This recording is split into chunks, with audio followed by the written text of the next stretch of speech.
Hello, my name is Goran Stevkovski. Hi there, my name is Bobi Stevkovski. In the beginning there was Jack. In the beginning, yeah. I mean, I came here 2014. Of course, my brother was inviting me for several years to come. Had a successful corporate career, living the corporate dream. But the roots of music and social life go way before that. Since my early teenage years, when I started going out back home in Europe, in my mid-late teenage years hitting the clubs, and the culture in Europe when it comes to electronic and house music hits you much earlier than in the United States, I would say. So being influenced by that, and then started working in the corporate world, and my brother giving me the calls about coming to Atlanta. Me saying, Atlanta? Why Atlanta? But here we are now. Because we all know which are the leading cities in the US, and definitely 8-9 years ago, Atlanta wasn't one of them. But I decided to come, and here we are. Yeah. Yeah, I mean, Atlanta. The beginnings? The beginnings. It was like, it was all random for me especially. It's like, I came to visit a friend, and then at that time, I met a partner that we ended up spending a few years together, and then I ended up staying in Atlanta. I played a few gigs right in the beginning. For me, it was nothing new. I was already playing back home. My first exposure, if I can say so, to electronic music was when I was like in my 15, 16 years old, I believe.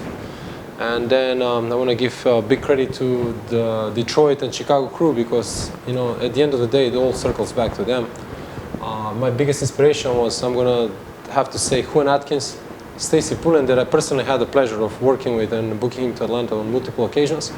Carl Craig as well, that we also had a pleasure to work with him and book him in Atlanta. They're all also fantastic humans, not that they're just great artists. They're very humble guys, and I have to mention Derek May as well, who's like one of the most brilliant people behind the decks that ever existed, and in my opinion, not many will come close to him. So yeah, many others from Detroit as well influenced me in the beginning, and then I started exploring different sounds from, obviously, this music has like reached the whole world in many different parts, and I've heard many different takes on this sound, if I can say so. You know, we know from the beginning, so in Germany in Kraftwerk, to the Detroit techno, then to the Chicago, the influences from Frankie Knuckles and all these like legendary artists. It's the sound has changed and shaped over the years so many times, and I definitely try to build my own taste, if I can say so. I'm personally involved in music production and in a label at the moment. So yeah, again, those are the roots, those are the beginnings for me, and I believe for many more, even though they don't know, but the influence and the roots are Detroit and Chicago. Yeah. So yeah, in the beginning, coming to Atlanta, it was, I must say, you know, not just Atlanta, the US, coming from Europe, it's a huge cultural shock for us. In a positive way, I would say, at least for me, because it was a whole new world to explore, and a very different social dynamics here. But I remember first coming, and Bobby already started Project B before I arrived, and I remember our first show at the Sound Table. We have to mention the Sound Table on the legendary Edgewood.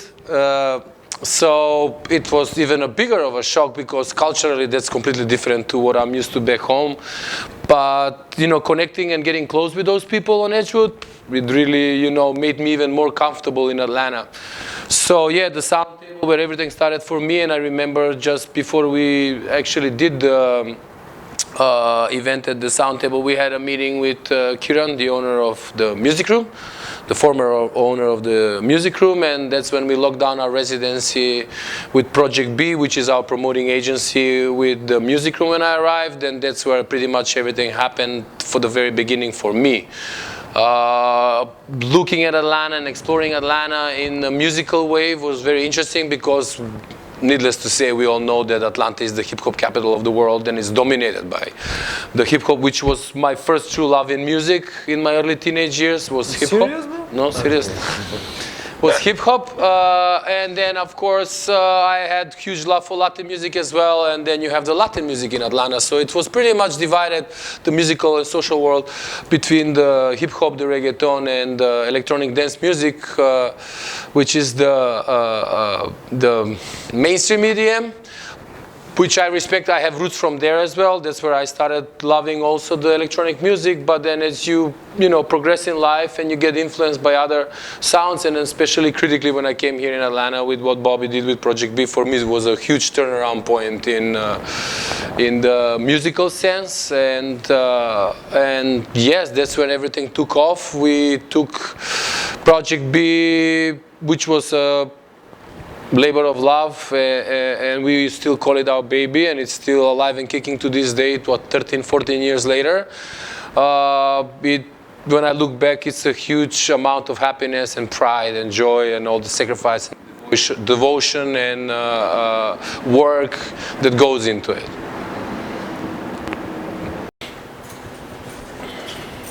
Well, one of the things that I would like to shed a light on, if I can say so, because for me all it started of listening to these guys and inspiring me to explore DJing and music in general.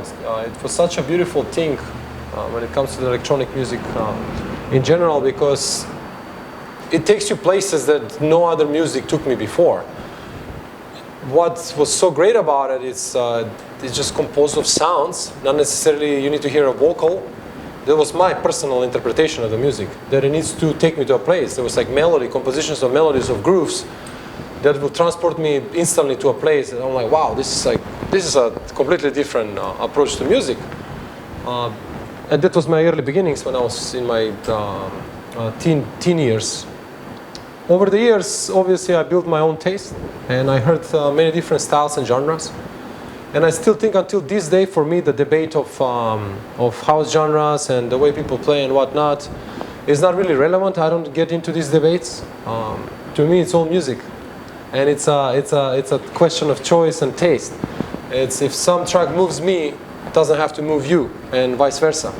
I believe that the gap and the bridge between genres, sometimes it's done right and it's merged well.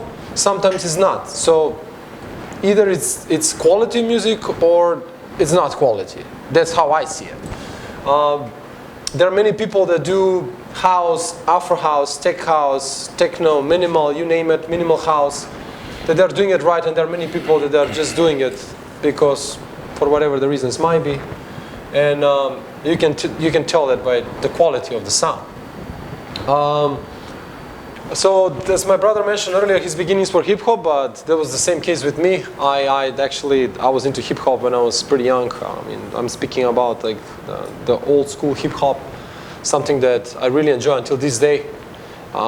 And it's normal, like any music genre, hip hop has changed over the years.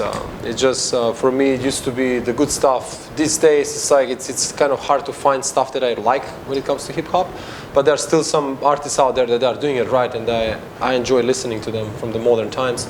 But back in the days, for me, it was fantastic, and I really got into it when I was pretty young, and I worked as a promoter in a club. When I say promoter, it was just a bunch of us kids, like handling flyers, promoting, inviting people, but yeah, that was definitely my roots. And when I ended up in Atlanta, finding out that Atlanta is the capital of the hip hop in the world, it was impressive to me. And when it comes to throwing parties and DJing house music in Atlanta, I found it as a cool idea and a cool way to do it, because at the end of the day, electronic music, in my opinion, it started as an underground, and I still see it as an underground sound. So I was never trying to reach the masses. I was trying to reach this niche crowd, these people that are there for the music. And once you do a party to bring the masses, then it's not all about the music at that point. That's just my honest opinion.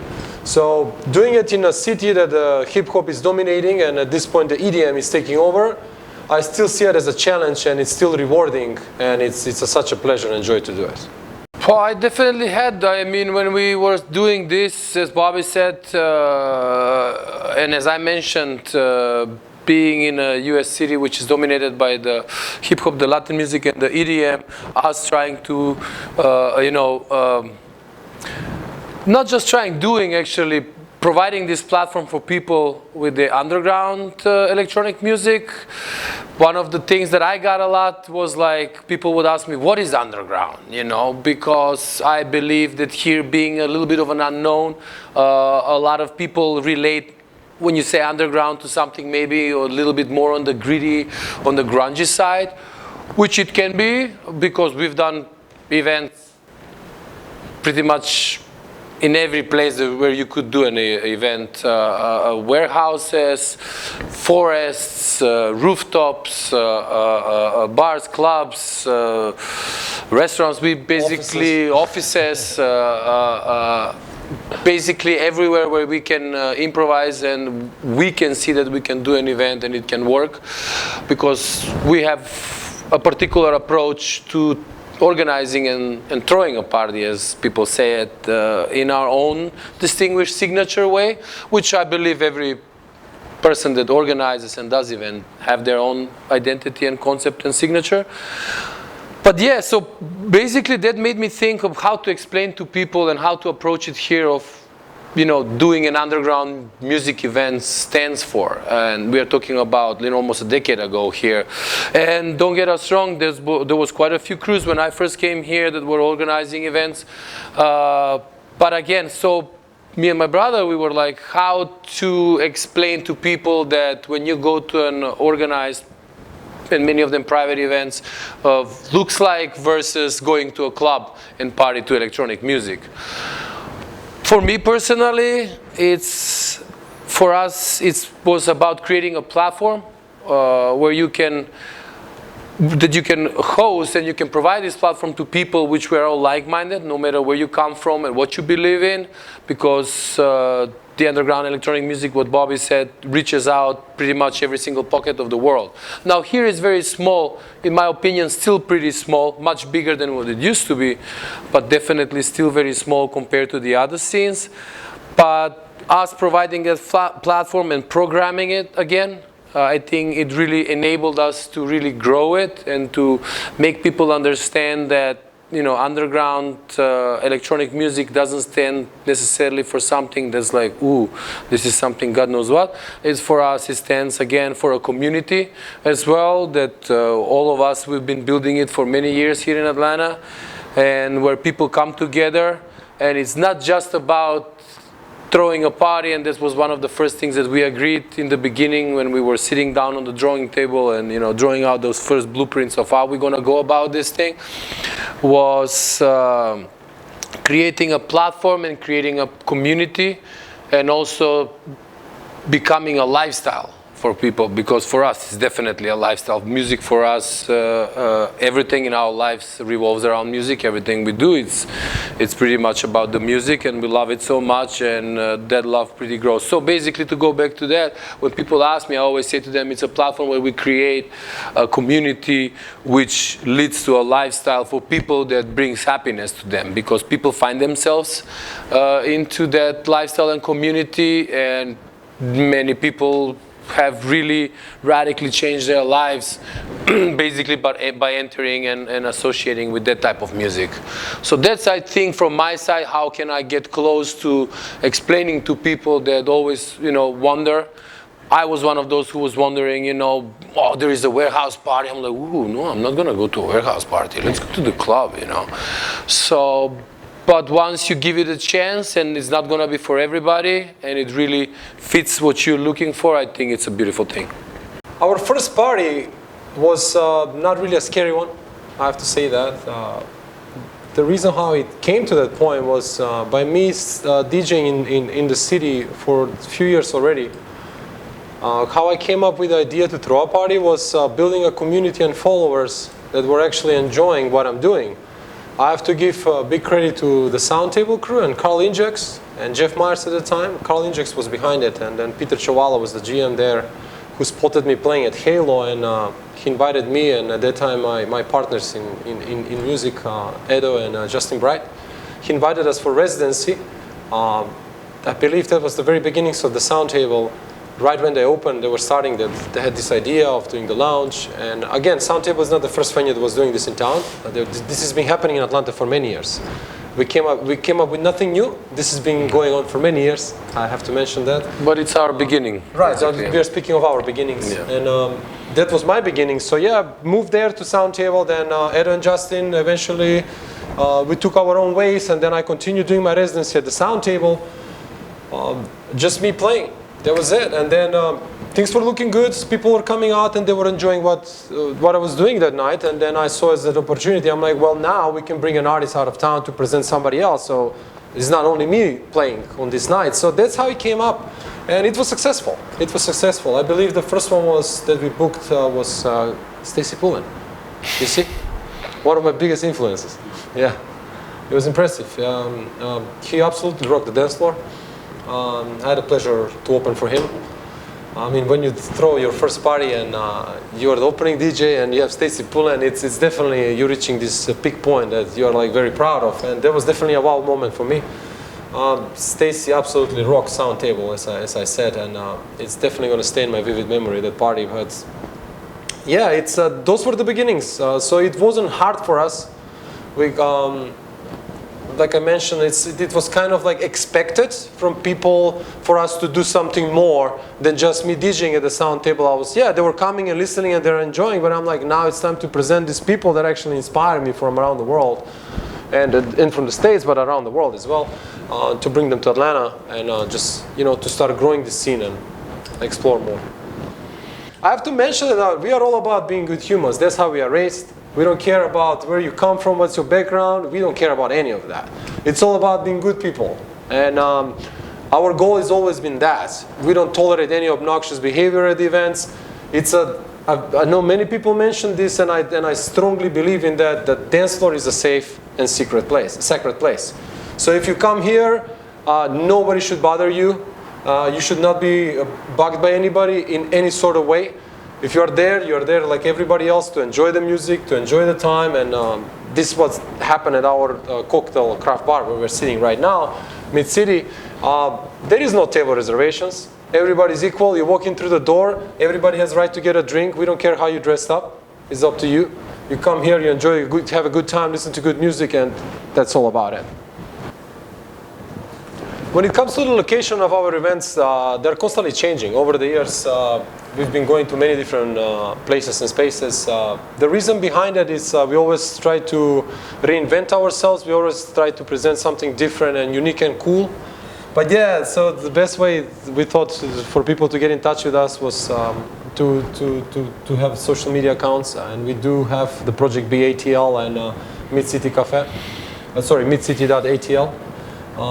So that was the best way for people to find out about where is the next event, and I like also we are very approachable people. We love to chat with people, so you can always message us, ask us either it's on social media, or if you don't have our number, you can find it.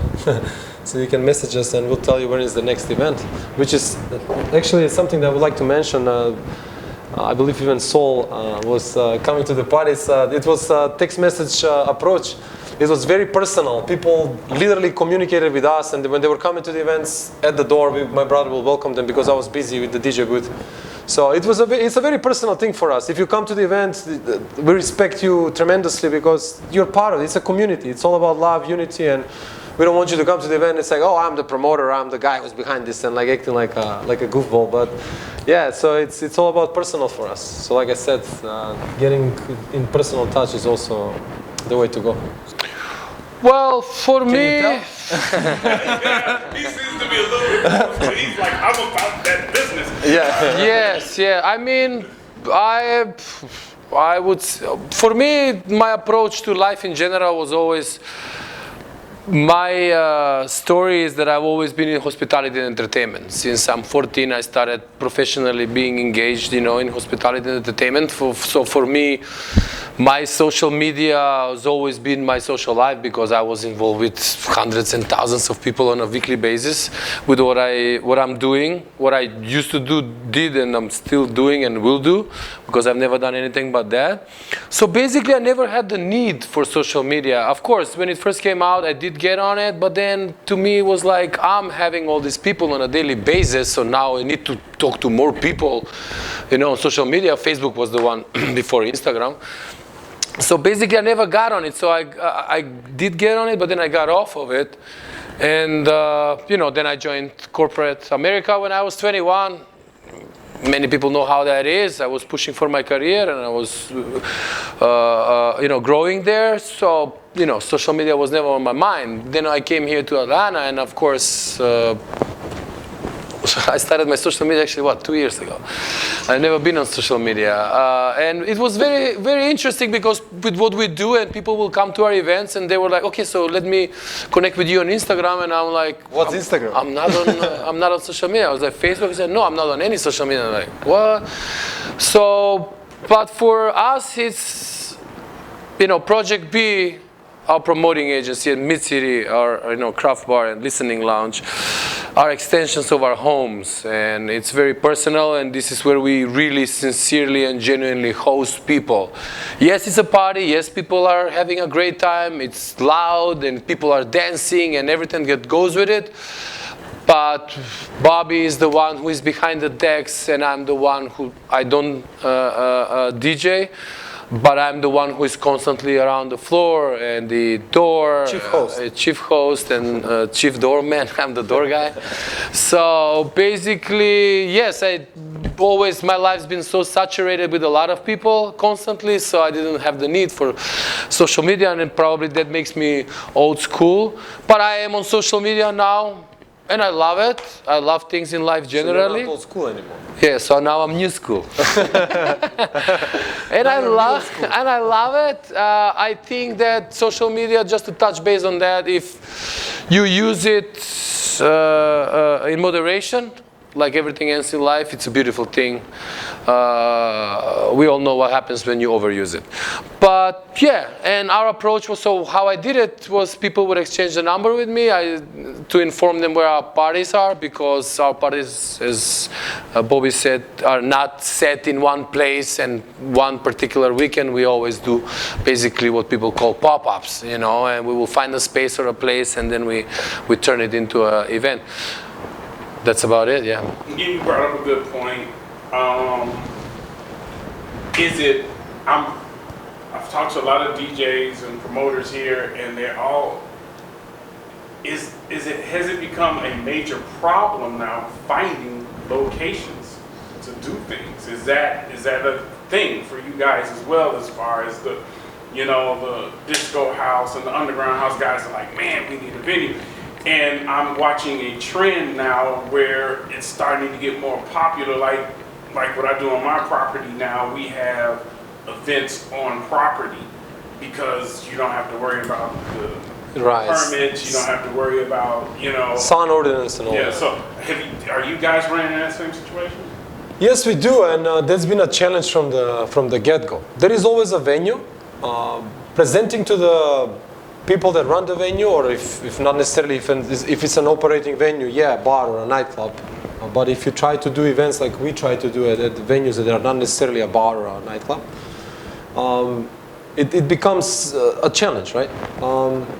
Over the years, presenting these plans and ideas of the events to many different owners and business operators, we mostly ran into a wall, if I can say so, because for some reason electronic music here, it's as expected, doesn't have a good reputation.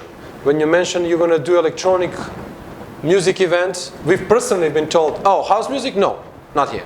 And we're like, okay, it's like, what makes the difference between house music, EDM, reggaeton, or like, you name it. Man. Yeah, so I don't know, for some reason, I guess that definitely has changed over the years.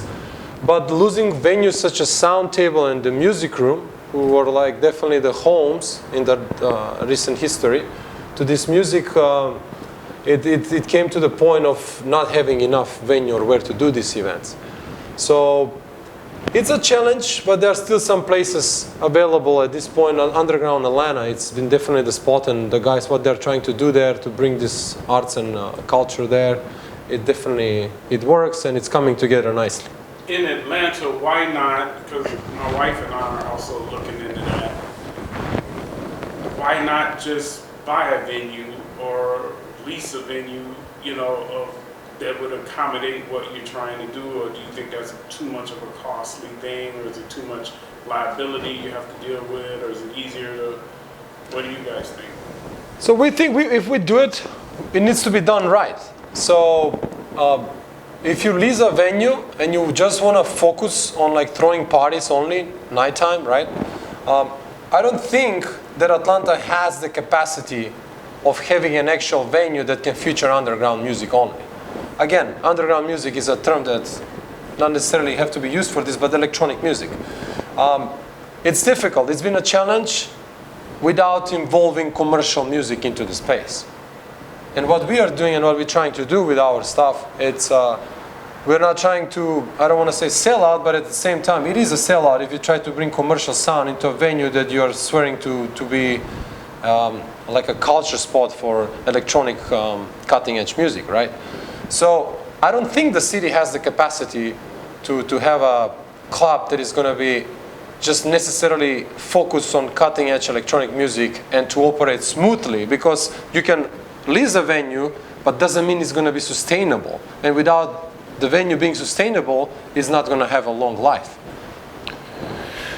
But also, if I can piggyback on that, of course, you know, over the years we've touched base and with landlords of venues that we could potentially see as a space where something can be done like that, but also then you hit resistance when, as soon as you say that, because you have to be transparent, right? As soon as you say there's going to be electronic music spot, even though there's going to be a kitchen and restaurant and everything, many of the landlords... Well, I was speaking specifically for a club. Yes, to make it clear. I was not saying for restaurant, it's then you're entering a different approach. Then but even if you say that, they are very adamant about no party place, no not being open past midnight and stuff like that. So why I'm mentioning this is because generally the environment in Atlanta is really, not really, Atlanta doesn't really have many clubs of any sorts. If we start, you know, numbering down let's stick to the electronic clubs.